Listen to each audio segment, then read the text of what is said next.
And for more, it's our pleasure to take you out to SoFi, where Trent Green is standing by with his thoughts on this one. And I don't know, a little deja vu going on here, Trent. Me, you, a kick at the end of the game. No procedural penalties here, but again, take me through those final moments and what LA was able to do to finally grasp another. Well, you know, it was an incredible game, really. You think about the score at halftime. You think about what transpired in the third quarter where the Broncos took the lead. They had the lead going into the fourth quarter. And then, of course, the play of Justin Herbert in the fourth quarter, coming up with some incredible plays, extending with his legs. His arm is outstanding. And, you know, the touchdown pass to Keenan Allen, escaping the sack of Zach Allen, getting to the outside. Benito's in his face, hitting his arm as he's throwing. And Keenan Allen somehow is able to come up with that ball in the end zone. And then, of course, getting them into position for Cameron Dicker to hit the game winner at the end. It's really phenomenal what the Chargers have been able to do. And you look at their last 10 games in 3 points or less. They had lost 10 straight games in close ball games. Cameron Dicker able to come up with the winning field goal right at the end. For the Denver Broncos, we know we're looking at a good football team, but back-to-back weeks and accruals of losses in this manner, they do affect the football team. The leadership is obviously there. There's a talented young quarterback, but what did you see from a team that maybe didn't execute at their highest level here on Sunday? Well, I think if you look at the last 2 weeks, just because we've had the Broncos the last couple of weeks in these close losses, it's there. All the pieces are there. They've got the pieces. They got Cortland Sutton involved today. J.K. Dobbins had another good game, especially in the second half. He had -7 yards at halftime, but ended up over 80 yards rushing. So that tells you the kind of second half that he had. Cortland Sutton didn't get involved last week. One catch this week, over 100 yards and got the touchdown. So they've got the pieces offensively. Bo Nix was able to protect the football today, which is something he didn't do at the end of the game last week. Their defense, once again, able to put a lot of pressure on opposing quarterbacks. This is a good football team. You go back to last season, they started off very similar, 1-2, and they were able to find their way into the playoffs. So I don't think there's going to be mass panic. I think there's going to be some disappointment because of the way they've lost the last 2 weeks, especially today, giving up a fourth quarter lead. But I think that Sean Payton has been through this enough. He knows what he has as a football team, and I think they regroup and get things together. All right, I want to finish with a thought on the winning side here, Trent, because for 3.5 hours you have to operate within some professional guidelines, let's say, but when you're prepping for a quarterback like Justin Herbert, there has to be some awe-inspiring moments in that. Just what does he stir within you when you're getting ready for a game at a quarterback at this level? Well, I think here's the thing that jumps out to me about Justin Herbert. First off, he talked to us about, and the team talked to us about the fact that he wanted to get faster. So he got leaner, he lost some weight. You know, he talked about early in his career he wanted to be bigger so he could deal with the punishment. This year he wanted to get faster so he could get away from some of that. And I think that played into today's game, just the fact that he was able to get faster and escape some of the pressures, get outside the pocket. The thing that's impressed me, early in his career, it was all about the numbers. Over 600 pass attempts in back-to-back years, putting up these phenomenal numbers. That's why he has the most passing yards in the first 5 years of any quarterback in NFL history. But what he's done the last couple years with Jim Harbaugh is they're playing good defense, running the football, not turning the ball over. He did have the interception today down the middle of the field, but you look at how he's changed and adapted his game to what Jim Harbaugh wants him to do, what Greg Roman wants him to do. That's the thing that's impressed me. He's willing to make some changes, and they're winning football games because of it. Now an inside track on the division. They've seen them, they've played them, they've beat them. 3-0 to start the season in the West. All I know is if Trent Green is on your call, make sure your kickers are ready. Trent, we appreciate you as always stopping by. All right, thank you. Have a good one.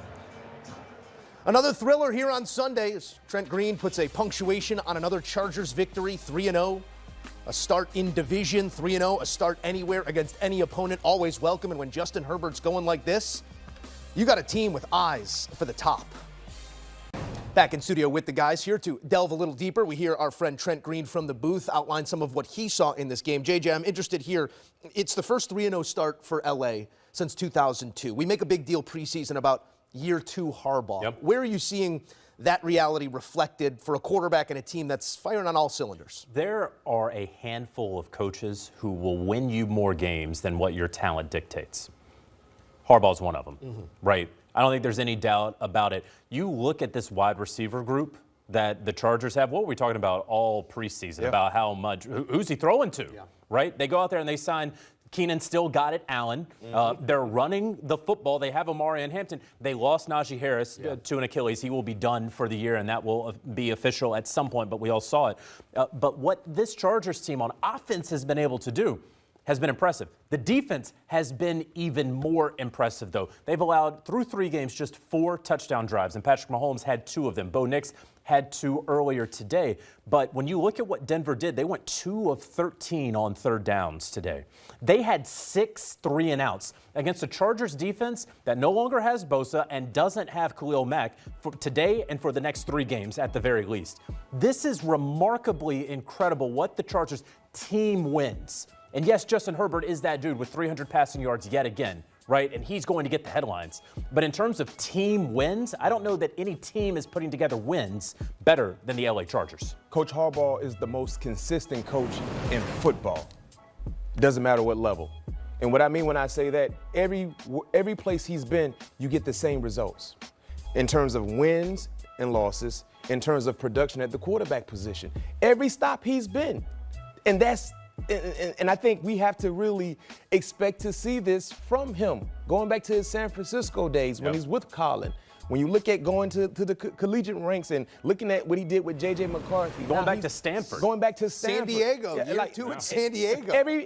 Every stop he's been, you get the same results. And I'm glad you highlighted the defense. Jesse Minter can call some defensive plays. Yeah. He be in his bag week in and week out, and he does more with less because, to your point, they don't have the household names on every level of their defense, right? Especially with Khalil Mack not in the lineup. But what he does in terms of schemes, he put his players in positions to be successful, and they're well coached, and they tackle so well. And Derwin James, man, if you don't mess around and cut it out what you're doing right now, you're going to be in that Defensive Player of the Year conversation. Yep. Today, 12 tackles, 4 tackles for loss, and a sack. Yeah. My goodness, Daryl, you play safety. How are you always in the backfield? But they're just doing it, and they're doing it the good old-fashioned way, and it's the right way. They're playing hard-nosed football, and one side is affecting the other because of how well the defense has been playing. The offense has been doing the same thing.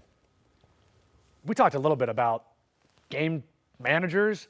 Justin Herbert is a game changer. Yeah. There's a couple guys in the NFL, right? You look at week 1 when they're playing the Kansas City Chiefs. You look at today against the Denver Broncos. Justin Herbert is making some plays with his feet, making some plays with his arms that not a lot of guys in this league can make. And when you've got a guy like Justin Herbert at your quarterback position, and every Sunday you trot him out there and you know that if he's behind center, you got a chance to win, you got to feel pretty good. I don't care who you are, where you're playing, what the day is, what time of the month, whatever it is. Justin Herbert's a great player. Already butting his head. On quick math here, 1,000 yards. He's in that neighborhood of 906 touchdowns, 1 interception this season. It's clean football. I want to go off something Max said because it feels like you start having conversations about coordinators this time of year. Those conversations get bigger. Minter, one of those names we should be keeping an eye on for this next cycle, never too soon. I mean, he's leading a group right now that is affecting ball games week after week. Yeah, there's no question. He obviously had success at the University of Michigan, winning a national championship, had success with the Chargers last year, who did not have the talent to be in the playoffs. But then, again, what we've been talking about, made it to the postseason. Now, again, on that same trajectory. And what do NFL teams love to do? It's copycat. If you were doing something successfully over here, I want it. And I think that there's ebbs and flows. There's cycles when it comes to head coaches and who you want to hire. Remember when everyone who once stood in a Starbucks line with Sean McVay was getting head coach job interviews? Well, if you've been close to a Harbaugh and you have helped him win, you're going to be getting job interviews this go-around. So Jesse Minter, I think, is setting himself up very nicely for multiple head coaching interviews. He's got B-Max blessing as well. Let's go with a quick one here on the Broncos side, guys, because Bo Nix, we saw what he did in year 1. We identified him maybe as the guy who the league would catch up to a little bit in year 2. He's still making plays in moments, but what are you seeing here in the maturation from last year to this year, Ben? There were a couple throws in this game today that I think, you know, when Bo Nix watches this tape tomorrow morning, he's gonna turn on the tape and say, man, I wish I had those back. During the course of the game, you never know what plays they're gonna be, right? But there's always a handful of plays. He missed a few deep ones to Mims. There was one late in that 4th quarter, back of the end zone. He was getting hit as he threw that kind of sailed just a little bit on him. But still early in the year, this Broncos team started the exact same way last year, 1-2. There's still plenty of time for them to figure it out. They've got the right guy, head coach Sean Payton, to lead the charge, a guy who's been there before, knows what it takes. and has won at the highest level. So I don't think there's any room for panic in that Denver locker room, but they're going to be, saying, man, we let one slip last week and we let one slip today, too. Mac, if we're being honest with ourselves here, as good as Bo Nix was a year ago, this was maybe the best defense in the NFL, or at least the one that changed our opinion of them quickest in the way they took the ball away, the way they even scored the ball at times. What are you seeing defensively? You hold Justin Herbert and the Chargers to 23 points, but you still come away losers in back-to-back games. Third down was an issue for them. You talked about how bad the Broncos were on third down. 2 of 13. The Chargers had much more success, and that's an area of concern right now for them because they did a great job in harassing Justin Herbert, but just getting off the football field on third down, man. Anytime you see this go up from a defender, that is a very, very important signal. That means it's fourth down. That means we are coming off the football field or they're attempting a field goal. That's what you want to see. So when y'all watching these football games, I don't see a lot of players defensively putting that fist up.